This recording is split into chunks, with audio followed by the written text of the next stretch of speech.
Welcome. We are back for another episode of Adventures in Business Live.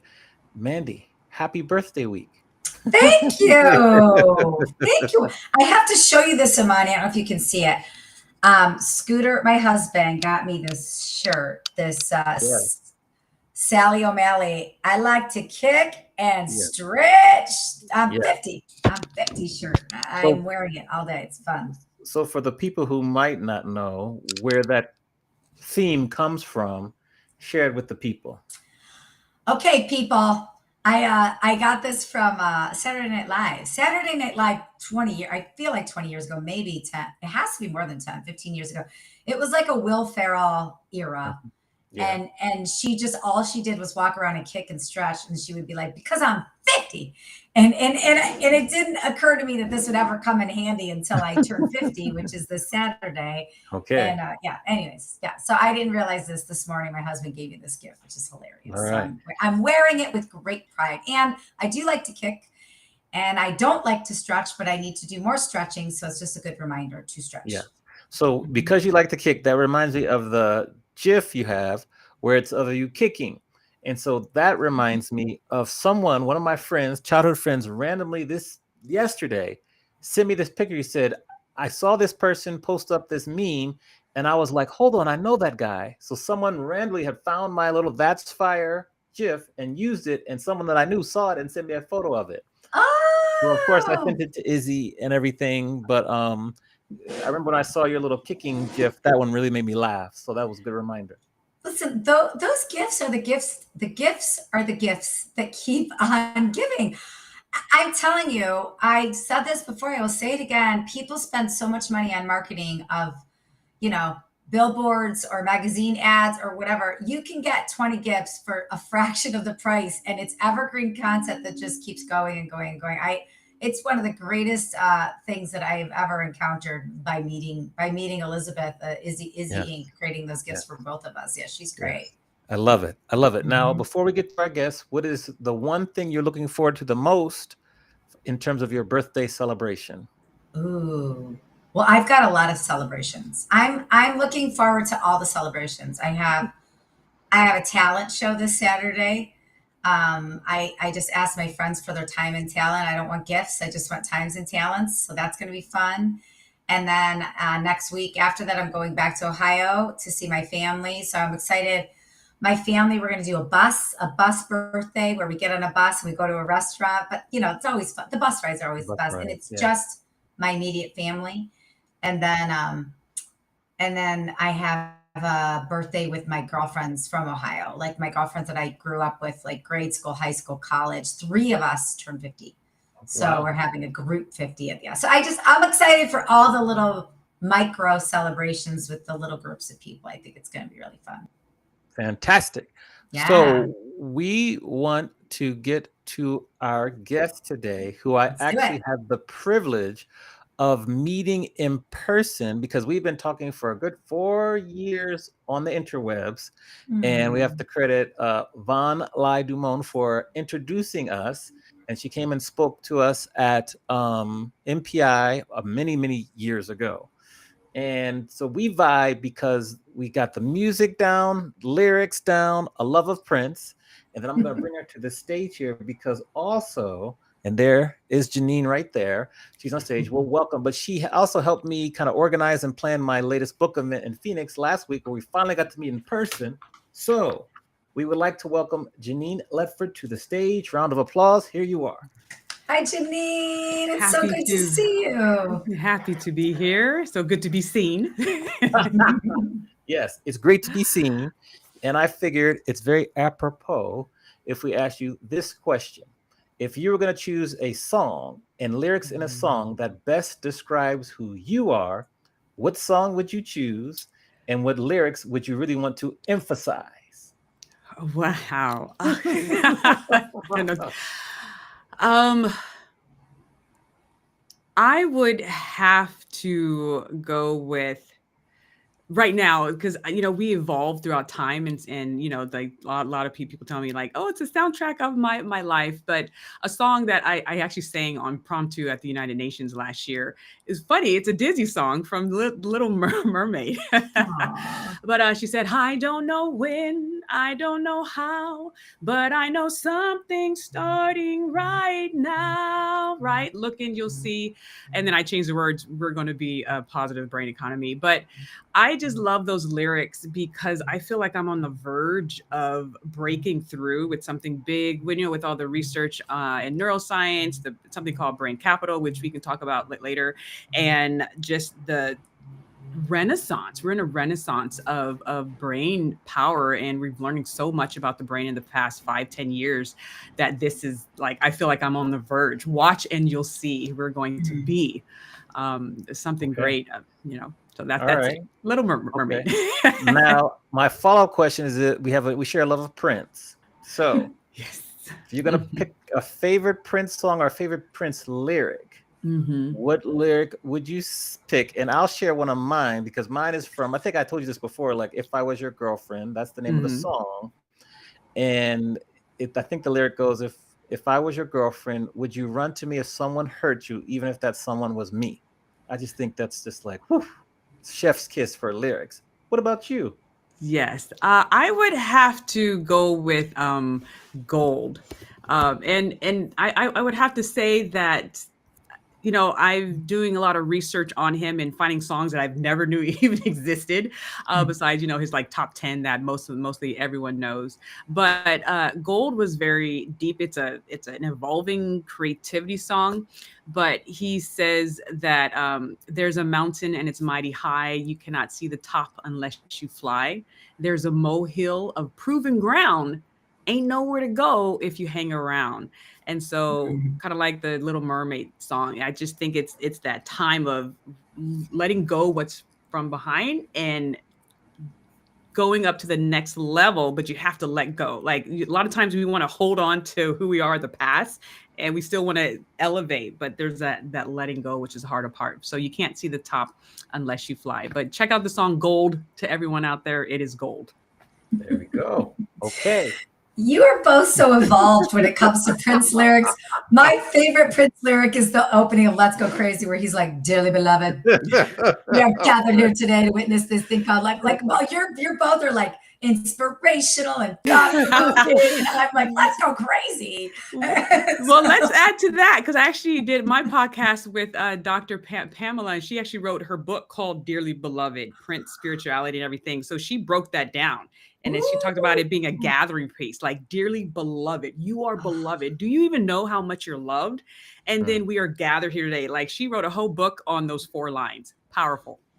I Okay. just got the chills. I'm gonna have to break it down because it's like I just sang it for karaoke last week, and it is powerful in a room of people just to be like, "Dearly beloved," like everybody does instantly grab attention, right? I'm gonna have to Yeah. break it down. That's a good call. I also, can we just back it up for a second, Janine? You said something, when I think of the United Nations, I don't think of spontaneity. And you just said that you just said that you spontaneously broke into song. So what were you doing there, and how did the moment for you to spontaneously break into song come to be? Yeah, well, we're on this huge shift. We're understanding the power of the brain, and yes, I do have a brain. I travel with it, and so the United Nations is really gathering the top thought leaders around the world, really. And I'm going back in September, and they have their lecturers, they have their panels, they have their things set up. And me coming in, my background's in elementary ed, very musical and just everything. So he was asking for like a word from people to sum up the day, right? Powerful, energetic. And I was just like, can I do a song? And he surprisingly gave me the mic. He's like, this isn't on the agenda, but Janine just wanted to wrap it up. And I sang that song, and I changed the last words to watch and your see will be a positive brain economy, which means the brain power of people will be at the positive level, not at the negative level. Because a lot of times we think that that's what we're going on now, or that's what's happening now. And people just broke out clapping. One woman came up to me, was like, that was the best part of this whole thing, But you and I know, and I know Amani knows the power of music to shift, right? To shift brain states, to shift emotional states. And even 6 months later, my son and I fly to the Dallas Center for Brain Health. And one woman I was sitting next to, she was like, yeah, didn't you sing at the United Nations 6 months later? And I was up there for 15 seconds out of a 3-day event. That is the power of music. And that's why I'm here today to talk about that. Oh, I love that. Well, with that, let's segue into what is Lyrics and Leadership Institute? I think it's an idea that has met its time, right? As I mentioned before, we're in a huge shift. People are wanting something deeper. They're wanting something to hold on, or to help them find purpose with their work. They understand it's more than just money and paying bills. There's more to life than that. There's more to life than climbing the ladder. So what Lyrics and Leadership Institute, and we are an official 501c3, we are an institute that looks to give leadership skills, life skills, social skills, but also brain health skills, right? Of how do we really know how this organ works? How do we know how to use it as a tool and see it as an asset, right? A lot of times we don't think about our brain unless something goes wrong, right? And it also is, we are also positioning ourselves, our co-director, Keely, who's an amazing globally famous dancer and choreographer. And then there's me, and then we have other facilitators on board. And we're also looking to be a solution towards this epidemic of Alzheimer's and dementia and other neural degenerative diseases, because the research is getting clearer and clearer and clearer that Alzheimer's, even though you see symptoms in the 60s or 70s or 80s, it's actually a midlife disease. It can show up in midlife, which means we need to start being aware of it in childhood and even infancy. Right. And so how do we teach people in a fun way, going back to the funness of music and the power of music to shift mental states? How do we go back to the whole lifespan of saying, how do we teach people to take care of their brain and themselves throughout the lifespan? And we believe music and the arts were not just music, but as Prince was not just music, right? He was an artist, he was a photographer, he was a poet. And how do we teach all of these things we have to know through the medium of the work of famous artists? I love it. And who's it for? And who can attend or utilize the Lyrics and Leadership Institute?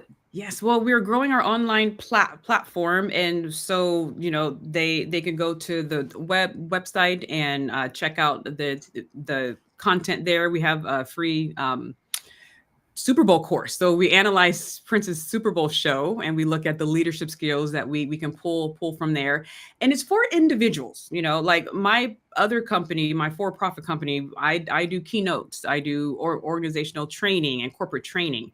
I'm still doing that. And then I do school district training because my background's in K-12. So I always love to work with the schools. So I do that. But Lyrics and Leadership Institute is for like people who know I have to take care of my brain. I have to keep learning. I have to be a lifelong learner. I have to have mental stimulation. I have to learn how to eat well. We even have a certified chef who's on our team. I have to learn these things. Where do I go? A lot of people don't know how to get started. And so it's just for the individual, of course, hitting people 20, 30, 40s. But we have people who are older, 40s, 50s, 60s, because mental stimulation, understanding all the 7 pillars of brain capital are important. So it's for the individual who's looking to keep learning and build a community of people who love artists. It's not just Prince. We have other artists as well, but they love music. They love learning in fun ways. They don't want to sit in a 3-hour lecture and only, hold on to one or two things. Yeah, that's beautiful. How great you have that. It's great. How great we have that. Exactly. Where does your love for the brain, where did it start? Where does it come from? It's a beautiful organ, right? We have one of the books that my 7-year-old and I wrote together, and his dad did the illustration. My brain, my beautiful brain, right? And just to get people to fall in love with brain. But I was on the UCLA campus and signed up for a class with Dr. Matthew Lieberman, and he was looking for students to be a part of a study. And I was like, $60 to lay there and play some games? Sure. I'm a broke college student. I'll take it. And, he called me around. Hey, you want to see a picture of your brain? I'm like, okay. And I saw it and I fell in love. I was like, wow, that's controlling everything, Mm-hmm. And then I had a small incident at the UCLA dorm, which I haven't spoken about. I was going to put it in a book, where I just kind of fell, and then I got back up and I couldn't speak. Right. So I don't know what was going on. I could think, but I couldn't talk. And I was like, this is weird. Now, I should have went to the ER. Anyone who hears this, go to the ER if that ever happens to you. But I didn't. I went to work. So I don't know if I had like a small stroke or something, but that happened. And then another incident happened where I became aware of the power and importance of this 3-pound organ. Like, if you scrub your knee, if you hurt your elbow, even if, God forbid, lose a kidney, you can still function. But if your brain taps out, like, that's it. Right. And so I just started studying it, and I teach children. So of course I had to be aware. They don't do a good job teaching teachers how to understand the brain, but I had to do my own research of, how does the brain calm itself down, and what does breathing do? And what does it mean to change brain states for children? So I kind of had to do my own research there, but it's so fascinating to see what it can do. And also to see how people kind of live in their brain jails, and how can I, with our new curriculum, help people break free from these cognitive neurological jails. Okay, so can you expand on that, brain jail? well, Like, yes, again, this is another. You've got so many great terms: brain jail, brain ellipsis. Yeah. Like, what is brain jail? How are people keeping themselves in brain jail right now? Well, some of my first work was intercultural creativity. So we looked at how culture plays an effect on creative identity, right? How you see the creative capacity of yourself, and how you judge the creative capacity of another person. And culture is where we see life through, right? And when I say culture, I don't just mean ethnicity and nationality. Culture is just a social group. Like, you have your DJ culture, right? There's different terminology that he uses that I have no idea what it means. Whereas we have our ed culture, our tech culture. And so we need to be mindful, right? We tell people, go out there and be creative. Or, I just did a video on my LinkedIn, think expansively, but cultural limitations can affect the way people engage and push into life, and what they expect, how life pushes back. And so, I use the example of even my own family. My mother raised, four kids practically by herself, but she was the type of person that was like, I want to go to the Grand Canyon. How do we do this? So with 4 kids, living on $40,000 a year, which I realize now that was not a lot of money to raise 4 children on. She just made it happen. Like, she just backtracked, right? She reverse engineered it. And so my culture growing up, like the home culture, I witnessed someone who had a goal, backtracked, and hit that goal over and over and over again. with limited funds. Whereas, other family member groups or other friends, even though we're the same culture, right? Ethnic culture, completely different experience. Right. And so we have to understand. And when I do a lot of corporate training with adults or coaching, for some people it's hard, but we have to look at the developmental years, because that is the foundational aspect from where we operate as adults. There's the whole attachment theory and things like that. But that's one thing that I want people to investigate through the music of Prince or NDRE or Lauryn Hill or David Bowie or Dolly Parton, right? When you really look at their lyrics, they're inviting you to do some real self-awareness introspection. And to be fully creative, we have to say, okay, this was the belief system that I grew up in. That is no longer true, right? How do I reframe that or rewrite that in my brain to tell my brain, I can do this, or I can lay out the steps to get this goal reached. Okay. So you mentioned Dolly Parton. I got to follow up with that. You mentioned Lauryn Hill. I got to follow up with that because I have specific lyrics I want to ask you about. But first, I want to go back because I think your business model is really fascinating, because you're a trainer and a keynote speaker. You're speaking multiple times in front of the United Nations. That could be on many of people's bucket lists. How do you grow your business? How do you find like your speaking opportunities? Because there are many speakers and entrepreneurs that watch the show. So I'm sure they would love to ask you via me and Mandy, how are you able to kind of grow like your business and do such interesting work and get paid for it? Yeah. What a beautiful place to be, to have that intersection of getting paid for the thing that you love. So I'll tell people I'll do this for free. I still need to feed my kid and put a roof over her head. But I would, and like my books, I was like, just praying. I just want to be in a place one day where I just can give these books out and just, go to the hospital and donate 300 books and not even blink an eye, So first of all, I speak it out. Number one, that's key.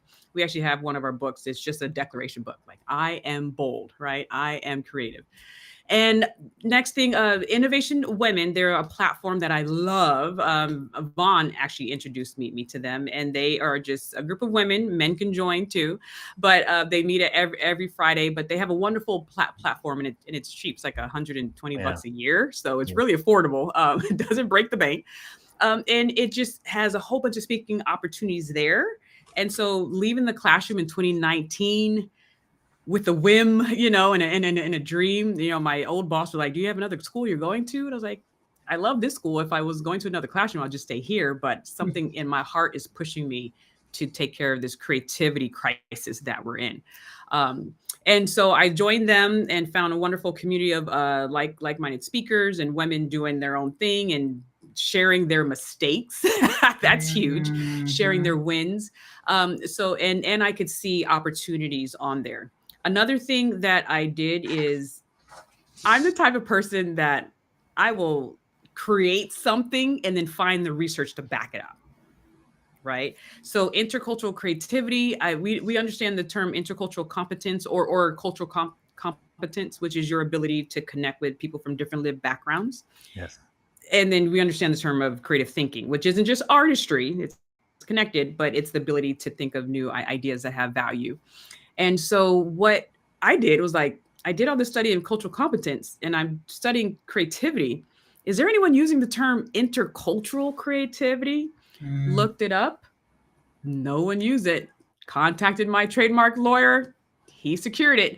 And that's another thing. And Amani could talk about for 3 hours about this. Own your stuff. Yeah.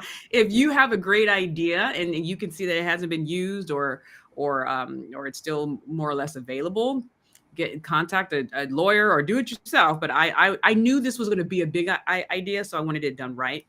And so I just found that term, but then I said cultural competence has the same mindset, strategies, and mental cognitive layouts that creative thinking has.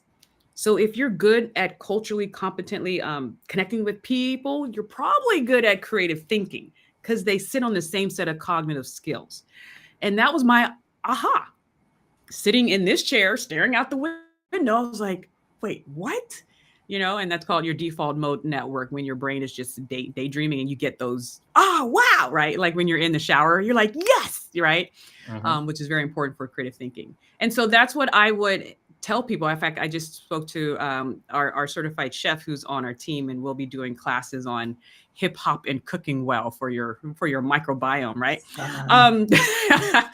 Where I was just like, what's your thing? What sets you apart from others? So people just need to really think about, we spent 12, 18 years trying to be like everyone else. Now I need you to break through and tell me what makes you you. And so that's me. And then the other thing I would say in alignment with that, what is one of my gems for intercultural creativity is authentic adaptation. So I'm authentically me, but I can adapt, right? I've worked with infants. I've worked with K-12, the elementary kids, high school. Those are two completely different groups. I've taught at California State University Northridge. So I've worked at the higher ed level, and I've worked in corporate. But I'm authentically Genein. Like if with corporate, I have Legos, I have Play-Doh, I have pipe cleaners. But with my kids, that's how I teach. I'm interactive. I sing in my keynotes. I don't care who you are, bankers, lawyers, or your kindergarten. That's authentically how I transmit information. Now the content changes, right? Whether you're in banking versus second grade, but I'm authentically me. And I tell people what's authentically you is going to help you stand out. Okay. All right. Mandy, go ahead. Well, I want to hang here at something you said, because it's one of my favorite things, daydreaming. And I have talked about this for years because I learned it from a guest we had, Dr. Alessandra Wall. She talks a lot about the art of nothing and how powerful a tool daydreaming can be. So I took that years ago, and I would talk to anybody that would listen about it. And of course, everybody thinks I'm nuts. But then a couple years later, people will be like, remember how you were telling me to daydream? I tried it and it's great. Everybody thinks you're crazy. And then they try it and everything's great. But I was delighted when I was doing research on you and saw you talking about daydreaming. So can you just talk about the power of daydreaming and the science of daydreaming? Yes. Well, those of you who want to see our sing-along Sundays, I choose a song once a month and I say, hey, come and sing with me, because singing is powerful. So I chose the song Daydream by Lily Moella. Daydream, right? There's this life that you're making, right? And daydreaming is very important. We have to understand that the brain is a beautiful, I don't want to call it necessarily a machine, but it's working, right? And it needs breaks, right? The Center for Brain Health always pushes this, like 5 breaks a day, 5 minutes, go take a walk, go whatever. And we have to understand, there's a wonderful TED Talk where he talks about unconscious neural reactivation. There's a big word for you. So what these studies have shown, that if my son is working on fractions, right, what he's doing now, simplifying fractions, okay, do it, it benefits him to go off and play or color or take a walk, because his subconscious mind is still working through. If he's focused on or if he was focused on that and wants to get better at that, still working through the problem. And so what daydreaming does, it allows something called your default mode network, your DMN, to kind of, come back up to the forefront. And the way that they found this out is they have people in an MRI and they were just doing their little games, and then the person had to switch out games. And so the people were just like laying there daydreaming. Normally you would think the brain would quiet down, right? Because they're not doing anything. But the opposite happened. It started revving up, and the scientists were like, wait, what is going on, right? It's funny how we did have these huge discoveries by accident, because that was an accidental discovery, which is called like role reversal or something by Dr. Martin Seligman. He says sometimes the best discoveries are what you're not looking for, right? Yes. Like pay attention to what you're not looking for. And as you know, musically inclined, sometimes the most powerful part of the music is in the silence, Yes. right? And great composers know how to use silence well. So that's what happened in science. And that's what daydreaming is about. So your unconscious or your subconscious is able to make connections with things that are not normally connected, like that trip you took to Italy and that statement your 7-year-old said to the meal your mom cooked 2 weeks ago, and bam. And so everything you see behind me that I'm able to do, to talk about, to write about, and all the products that you see from me came from me sitting in my chair daydreaming, where my brain was like, wait, cultural competence, and just from washing dishes or taking a shower, taking a walk. We have to be mindful that our brain needs breaks in order to do its thing in the background. And so if we're always go, go, go and focusing outward, doing those TPS reports that I always say, not doing those TPS reports. I love an Office Space yes. reference. It's good. Yes, it's always, I say it now and sometimes I'll get a laugh like, wait, in the back. But yeah, and so that's what Lyrics and Leadership is about. That's what Brain Alicia's Adventures is about, which is our K-12 program. It's like, people need to know this. A lot of us aren't trained into knowing how to optimize our brain from the get-go. And so here we are. So you talk about a lot of weighty stuff. It's scientific, it's super smart, and it's needed. It is desperately needed in personal and professional life. So sometimes I know when we talk about some heavy stuff, we can lose audience members. They tune out, or they don't understand it, or the words are too long, or whatever. How do you keep this relatable to audiences? Because I've watched a little bit of your stuff. I've seen some of your posts, and I'm like, that totally makes sense. I don't know if I would have thought about that before. So like, how do you take this heavy, weighty stuff and make it relatable to people so they can put some action into it for their own lives? Yeah, I sit in hour-long lectures, great organizations, amazing organizations like the Brain Capital Alliance, the EBC, the European Brain Group, and then some more groups in Europe. Europe is really doing a lot in this area, but they put out their videos that they're seriously like 8 hours. Of course, there's no multiple speakers and everything, but they don't really separate them. There's a lot of work in Texas and the Center for Brain Health. They do a better job of separating their videos and making it a little more applicable. But I tell people my gift to the world is the fact that I was trained up as an elementary school teacher. So, right, foundational training is key, right? Foundational experiences are key. And so if I cannot explain it to a 6-year-old, I really don't know it myself, right? Pulling from the words of Albert Einstein. And it's true. And a lot of times your amazing neuroscientists are doing amazing things. They're might be just talking to one another who they understand, right? They share their articles, their journals, their 8-point font, 20-page things. But I'm like, yeah, Sally at Walmart is not reading this. True. Jimmy over at Jiffy Lube, he's that's like, what is this? Right. For me, I love it. And so my job is to take all of, like, I have stuff here, right? All of this and say, how would I explain it to a 10th grader, right? Seth Godin says that, or Malcolm Gladwell. He's like, I write at the level of the 8th grade for a reason, right? And I'm very mindful of that. And also, this is why I believe the arts are a critical component and even a justice issue, because when you're engaged in the arts, you have to learn how to think symbolically and metaphorically, right? You have to understand how to take an abstract concept, or music, right? How does music tell a story? How do you use frequencies to actually create a narrative? That is not something, that comes by very easy. You have to practice at it and see how emotions work and see how things rise and fall, and you can tell a story. And it's the same way. Like, how do I take this and tell a story? Because the brain operates from story.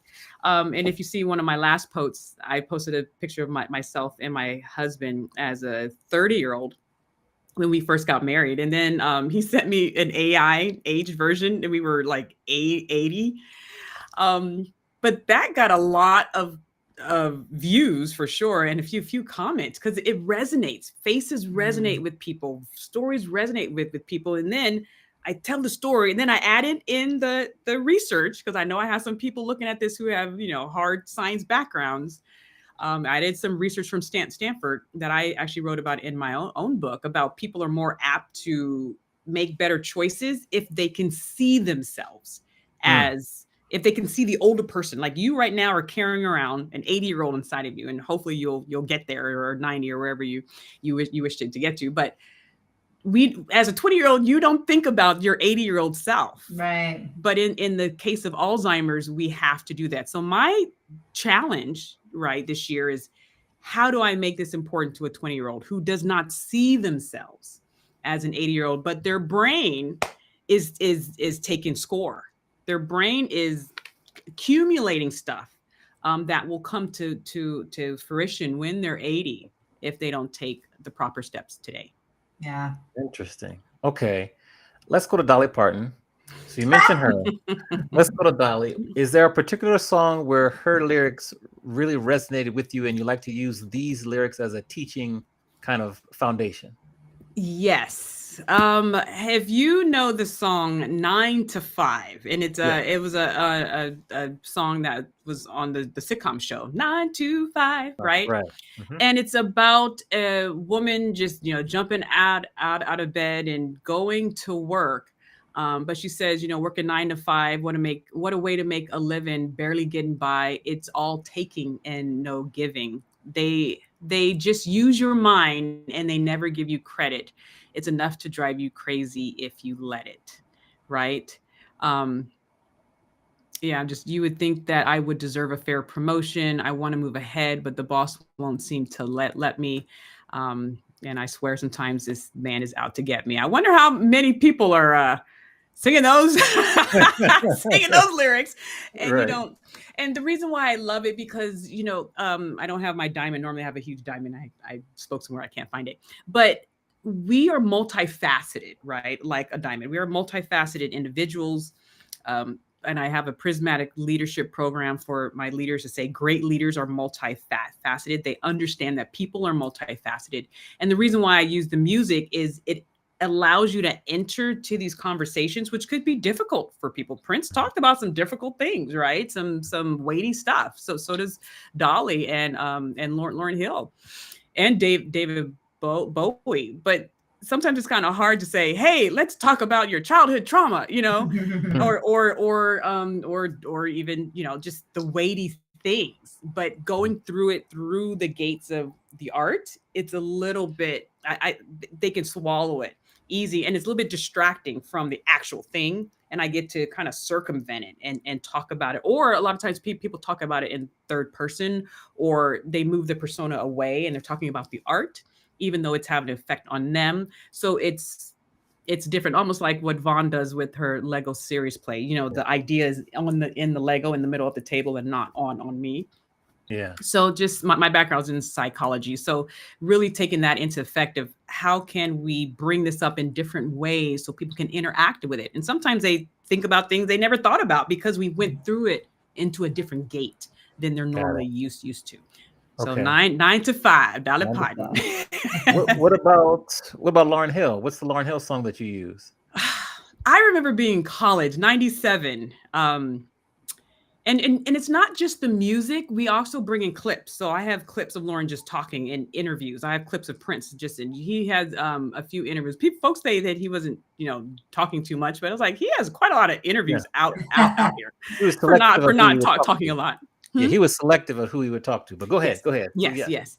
And one thing that Lauryn rung with, well, it's a remake. I love the song "You're Just Too Good to Be True." That's a great one. But just every song on her Miseducation, just the concept of I have been miseducated.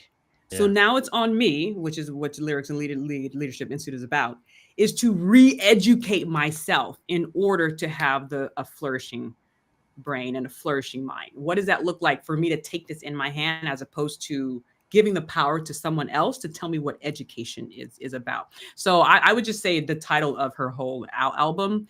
And then one clip, she said, of her coming out with, her first album, and then her record deal or her record company wanting her to come out with a second one right away. But she Yeah. was like, the reason why the first album was so good Yeah. is because it was my life. I lived this, in the words of Miles Davis, like, if you want it to come out your horn, you got to live it. Right. It's true. It's hard to sing about something or play something and you haven't really like lived through it. And so, yeah, that I shared that in the Institute for our students to say, what have you lived? Like, where is your content? Your creative content is coming from. And we also talk a lot about creativity, and we tell people, go be more creative. Or why aren't you innovative? But we're not allowing them to live diverse experiences, to interact with diverse people. That's why, I connected with you and I put you on my podcast, because like I get to live the life of a DJ, and someone who has researched R&B groups, So you gave me what you gave me in an hour and a half for what took you 20 years to get, and the work of Dr. Lisa Feldman Barrett, she's a neuroscientist. She says, when you do that, when you connect with people with different lived experiences, your brain is changing neural shape because their experiences are becoming your experiences. Yeah. That's key. And so that's why it's so important for us to learn from these great artists, but also the students share their own reflections and we learn from each other. And that's the mindset we need going forward. We are all teachers if you choose to see each other that way. Okay. I mean, since you served up this creativity conversation, a sweet little snack plate here, Amani, I know you want to get to the other question, but I want to, before we flip the script, I just want to ask you about creativity, because you said that there's a creativity crisis. I agree with you.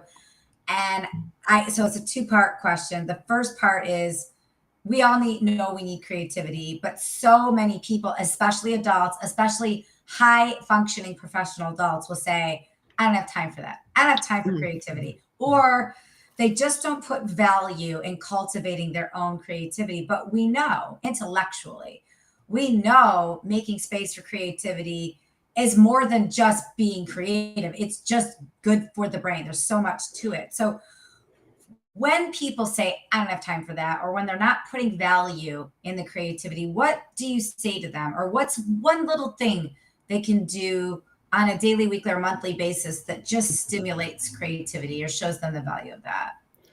Well, like I said before, because of my background with working with the most creative individuals on the earth, children, I do two things first. I first look at their definition of creativity, right? Aristotle said the beginning of wisdom is the definition of terms. And so a lot of people think creativity is only artistry.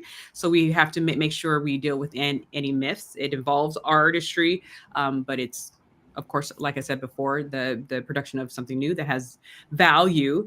And then another term that I just love making up terms, by the way, creative abuse. I got into a Uber. And, I just came from singing karaoke after doing a keynote. I think I was in Santa Barbara somewhere. And he was just talking, music. You know what? I was in like the 3rd or 4th grade. And the teacher just walked around and said, sing, like, la, la, la, sing, la, la, la, sing. And she was like, nope, nope. Okay, yes, nope, nope. You can't sing, nope. And just like off of 2 notes, the whole class. And he said, since that day, I've never sang since. And if I could give you $1 for every time I've heard an adult, right, someone who has squashed their artistic creativity because of something that happened decades earlier. Like I have a few people in my extended family who are like, yeah, I don't sing, or I don't get on stage, or I don't speak publicly because of some traumatic event that happened in their developmental years. This is why developmental years and that just going back and doing the hard work of repairing some of that is so key, because now we're asking them to be fully creative or connecting with people in their adult years, and they haven't dealt with that. So that's another thing, is I tell people to re-engage their relationship with creativity, artistic creativity. So that's a whole thing. And then for other people to understand, number one, we are all creative, and we are all artistic. I have videos of infants who you turn on music, they dance. They didn't go through a 6-week lecture on how to dance. It's there. There's also neuroscience that says that when you listen to music, especially when you play a musical instrument, activates multiple areas of the brain. Dr. David Eagleman over at Stanford just talked about just how it's just it. If you want to get your brain dancing, and more motor neurons get activated when you hear music. Even if you're not moving, your brain is telling you, I want to move. So music and dancing are there, right? And so just start slow. Start slow. Hey, come and join us. But start just sing by yourself, sing in the shower, sing in your car, and then maybe do a group. There's a lot of community resources that people can tap into. There's something at the library where adults just get together and make knickknacks, like crafts and stuff, right? There's a few painting classes.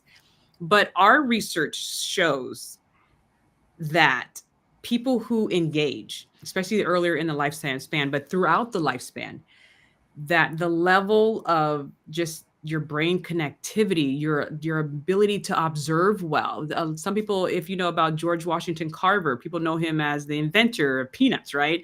But people don't know he was an avid painter. He won like international paint awards, right? But here's the question, was he such a profound innovator and scientist and botanist? Because he had a keen eye for plants, because he painted them. You can't paint things, at least realism painting, right? Like Georgia O'Keeffe, even though hers were like huge, without seeing it. You have to be able to see, and to see it in different ways and different perspectives. And so that's what neurosomatic creativity is about. Another one that we trademarked is how do the arts help people increase their leadership skills in non-arts areas, right? How does the accountant be a better accountant because she took up flute? How does the lawyer be a better lawyer because he went to, or she went to an improv class, right? How does a surgeon be a better surgeon because he started painting, or she started painting? So I'm glad you brought that up, because as you're talking, creativity doesn't always mean the arts. And I think that's so important to illustrate. That reminds me of my husband, who's a finance guy, right? Like the guy knows spreadsheets, but he is so creative, meaning he can find a solution to any finance problem because he's creative. And his creativity isn't coming from like painting pictures. His creativity comes from listening to 90s rap and all these other things. But he can look at a spreadsheet and solve a whole bunch of finance problems because of creativity. And you just said it with the accountant, right? The accountant picks up the flute and now they're more successful in their math land. So I think that's something worth marinating on a little bit more. That creativity doesn't always mean arts. It's just finding new solutions or new perspectives on things. Yes, yeah, and seeing how things are connected, right? Your ability to connect the unconnected, to see patterns. People who do have an artistic background are very sensitive in patterns, but it just transfers these transferable skills, right? Emotional intelligence, self-awareness, curiosity, adaptability, resilience. All of these transfer over. Watching my son play the piano, which I knew to build his auditory system as early as possible, but now I see it, and I see him making connections that other kids his age don't make, because I knew he had to be in the arts as soon as possible. And that's why I believe it's an injustice to not have arts education for human beings, period, but definitely in those first 10 years of life. Yeah, amen. Shout out to Mariana. Thank you for tuning in. She says hello. Okay, we flip the script now. And we let you ask both myself and Mandy any question you like. No question is off limit. So, what question do you want to ask, and who do you want to ask a question to first? Miss Mandy. Oh, Mandy. I was thinking for that song. I was 1975. In my heart without. Yes, that's a wonderful song. I love that song. Yes. But what song do you remember that was the song when you first got your heart broke? Oh shit. Oh, sorry, mommy. Your mom. It's okay. The reaction is pure. That's great. It's my Clip first that. cuss word of the episode. I'm disappointed in myself. But Janine, you brought it out. I love I'm that about sorry. you. I know. Don't wait. Mommy and I have this joke about cussing. The first thing that comes to mind is the song "Love Bites" by Def Leppard, because that was the Jimmy Sakula broke up with me when I was 12, maybe. I'll never forget it. I think it's because I wouldn't kiss him at my baseball game or something. I can't remember. It was like something silly. And I remember I was just up in my mom and dad's room and I put the Def Leppard cassette in and I just hit Love Bites. I listened to it on repeat over and over. My brother came in the room and he was like, "Are you okay? I'm very worried about you." He was worried. And I was like, "I don't know." And I don't really remember what happened after that, but that was the first song that I thought of when he said that. Yeah, isn't it funny how just that the songs sear themselves into these milestones? Yes. And now whenever I hear that, like love bites, love bleeds, it's just such an intense song. Yeah. Yes, awesome. So, Mr. Amani, Yes. oh my goodness, should I go with music or something? Or Whatever you like. Whatever you like. when was the last time you did something for the first time? When was the last time I did something for the first time? I guess what comes to mind is maybe late last year, early this year, when I first tried to play pickleball. How And was so, that? I know how to play tennis, so it took a lot of learning and to learn the rules, but I was able to kind of get adjusted. But it was refreshing, learning something new and being like total newbie. That's what comes to mind right there. Yeah. And that's a part of creativity, and that's another tip to tell your audience is just we have to stop holding that word. Yeah, playing a new sport, because you have to kind of learn tennis and relearn, and so you are doing something called mental stimulation, which is one of the pillars for building brain capital. And so having more of those in your life is so important. Now, if we go to Westwood and we go to the coffee shop, let's say we're visiting a Starbucks there, and we run into Janine, who was 21, just about to graduate or had just graduated from UCLA. Westwood. And give her advice based on everything you learned so far. What advice would you give your younger self? I love this question. I ask it to a lot of my older mentors. Going back to own your stuff and create something for you. We wrote essays in high school, essays in college. They graded them and they got thrown away. What I tell my high school kids is you better put those things together and publish them on Amazon. Talk about essays from Kenya, right?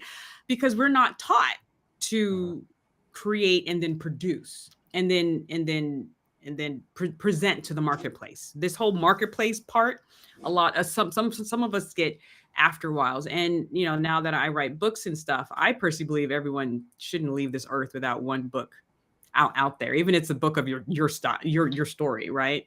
But there's something to be said that I can write this book once, it's on Amazon, and I'm eating rice with my family, and there's someone in China reading this book, or there's someone in Mississippi who just bought this book for their, like, once it's done, it's there. And also what a gift to the world. So I would tell my younger self, who was always creative, and so many of us are creative, we're just not taught to produce and then present to the marketplace. And I think that's a huge it may be done on purpose, I don't know, but I think that's just a huge loss for a lot of people who want to know how even to do this or never thought about it. I have so many people like, I didn't even think about writing a book with my kid. How awesome is that? But maybe I'm just the one to break down the doors and give other people ideas. Okay, we love it. Mandy, take us home. Well, you've given us an hour of your time, and I am going to go back and re-listen to this because I have so many questions, and I'm probably going to shoot you so many emails because this has been fascinating. So how can we lift you up? How can we support you? How can we give back to what you're doing? Because you've given us so much in this past very quick hour. Well, thank you for just helping us get out the word about, dementia, Alzheimer's prevention actually happens throughout the whole lifespan, especially at the beginning of life. The Lyrics and Leadership Institute, sharing that. If people are interested with joining us there, there's just a small, tuition fees, really small, but it's really worth it in, compared to like normal universities. And also we have our Brain Capital Conference in September. It's the first Brain Capital Conference in Arizona, which sadly has the highest rates of Alzheimer's in the nation. And so we're not going to get ahead of this if we don't start talking about it, getting our leaders together and our people together. So they can go check out braincapitalconference.com. And we're just trying to be a voice. We're trying to be a voice that may connect with people who may not be able to connect with the current thought leaders who are doing amazing work. But, we're just trying to give different demographics to reach different social groups who need this information. Women are at the highest rates of Alzheimer's, people of color, those rates are skyrocketing, and we're not getting the information that we need in time. So we're trying to be a solution to that with the Leaders in Leadership Institute with Keely, myself, Monica, Kenya, Jennifer, and all the other facilitators on board. What are the dates of the Brain Capital Conference, and where is it? It is. I know it's in Phoenix, but what location? Yes, it's in Avondale, which is about 20 minutes right outside of Phoenix. September 6th. And it's like $50, and that's more for all the amount of information, and it's active. So we don't lecture you for eight hours. We have, the arts there, you are creating stuff. There's dancing. There's just how do we make learning fun? That's the first part, and how do we practice what we preach and make sure your brain stays activated so you actually take this stuff and apply it in your life, right? So that's what we're looking. It's the first one. So of course we're going to build, you learn and build, learn and build. Hopefully we can get Amani out here at one of them, right? To speak and to throw some beats, okay. Right? Since he's the epitome of what we want. First of all, it's for everyone. It does seem to kind of be leading towards leaders or people who are over social groups, nonprofit business. But the goal is to get everyone together: nonprofit, education, business, government, right? People who just want to know, what type of things should I be doing for my family? So even if you're the leader of a family, or you're definitely the leader of you, the CEO of you, just if you want to know how to keep your brain sharp, because dementia is a horrible disease, forgetting who you are, who the people you love are, and then forgetting how to do normal, basic life things, that's a horrible way to end. So how can we shift the numbers in a positive direction? Yeah. So shout out to Lori Kime, who's tuning in. We appreciate that. Hi, Lori. As someone who lost my mother from Alzheimer's, I can relate to everything you're saying, and I know the importance. So we thank you for the work you're doing, and we'll support you. And thank you for being on the show, and just keep it up. And I can't wait to collaborate soon. And Mandy's going to figure out a way to collaborate too. So with that, yes, I love that. We're going to give you a round of applause. We'll put you back in the green room really quickly. So hold on real quick here. Round of applause for Genein Letford. There you go. Hi, Genein. Thanks for being on the show. Good to see you. All right, back to the green room. Mandy, we have another episode in the books. Thanks to Genein for appearing and just dropping so much knowledge that you and I will have to rewatch that separately. We are. Yeah, my brain's exploding. It's exciting. That's good. It's lighting up. Who do we have to look forward to next week? We have your friend and mine, Donna Murray. Good old Donna Murray. Yeah. She was the very first podcast I was ever on, was her show. Nice. Back in 2021, maybe. Okay. Yes. Yeah. So that's going to be a great show. That'll be a great conversation. Make sure as you're watching live to rate, review, and subscribe to the podcast or live stream on whatever platform you're watching or listening on. Please subscribe to us on YouTube. Leave a review. And with that, thanks again to our guest today, Genein Letford. And we will see everyone next week for another episode, 1 p.m. on the West, 4 p.m. on the East. And that's it. See you all next time. Bye.